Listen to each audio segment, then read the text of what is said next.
अगर मैं आपसे कहूं कि हम यहाँ एजुकेशन मिनिस्टर धर्मेंद्र प्रधान का इस्तीफा मांगने में व्यस्त रहे और पश्चिम बंगाल में बीजेपी ने तानाशाही की ओर एक कदम बढ़ा दिया, यकीन नहीं हो रहा ना? मैं बताता हूँ कैसे। पश्चिम बंगाल में बीजेपी की सरकार बनते ही बीजेपी एक्शन में आ गई और बीजेपी ने विधानसभा में एक बिल पास किया, public safety and anti social activities bill 2026। अब इस बिल में ऐसा क्या है कि लोग कह रहे हैं कि भाई ये तो हमारे फंडामेंटल राइट्स का वायलेशन है, ये तो तानाशाही है।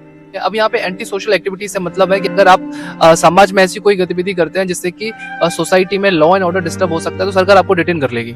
आमतौर पर अगर इस बिल को साफ शब्दों में समझा जाए तो इस बिल को आप ऐसे समझिए, अगर सरकार को लगता है कि कोई भी व्यक्ति भविष्य में असामाजिक गतिविधियां कर सकता है, चाहे वो प्रोटेस्ट के जरिए करे या कोई और अन्य तरीके से करे, तो सरकार पूरे 1 साल तक उसको प्रिवेंटिव डिटेंशन में रख सकती है। अब यही स्टूडेंट्स और यही लोग जो जंतर मंतर पे प्रोटेस्ट कर रहे हैं, अगर यही प्रोटेस्ट वो पश्चिम बंगाल में कर रहे होते ये बिल पास होने के बाद, तो सरकार उन्हें डिटेन कर लेती। और पता है इसका क्या एक्सक्यूज देती कि आप लोगों की वजह से सोसाइटी में लॉ एंड ऑर्डर डिस्टर्ब हो रहा है। Why are you guys so anti-dictators? आप सोचिए कि सरकार की मेंटेलिटी किस लेवल तक पहुंच चुकी है, किस तरह वो धीमे धीमे तानाशाही की तरफ बढ़ रहे हैं कि जहां पर आपका फंडामेंटल राइट्स, जो कि आपके बेसिक फंडामेंटल राइट्स है, उन तक का वायलेशन करने का पूरा इंतजाम कर चुकी है। मतलब अगर आपको सरकार की कोई नीति पसंद नहीं है तो सरकार के खिलाफ आप आवाज नहीं उठा सकते।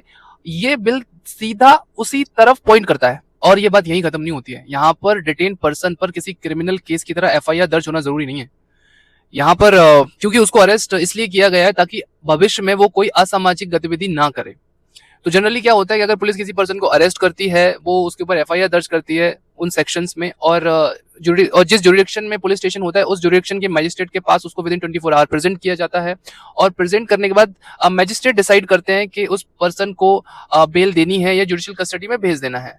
मगर यहाँ ऐसा नहीं होगा। यहाँ पर डिटेन पर्सन को एक एडवाइजरी बोर्ड के सामने पेश किया जाएगा और उसका पैनल डिसाइड करेगा कि इस पर्सन का डिटेन कंटिन्यू करना है या नहीं।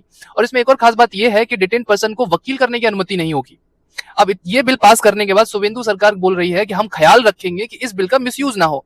सर मैं आपसे कहना चाहूंगा, जितना मिसयूज हमारे अधिकारों का आपकी सरकार में हुआ है ना सर, बीजेपी सरकार में हुआ है, उतना किसी भी सरकार में नहीं हुआ। और हम जानते हैं कि ये बिल पास होने के बाद हमारे फंडामेंटल राइट्स का वायलेशन किस प्रकार से किया जाएगा, हमारे संवैधानिक अधिकारों का दमन किस प्रकार से किया जाएगा, तो हम सब जानते हैं, वो हम सब देख ही रहे हैं।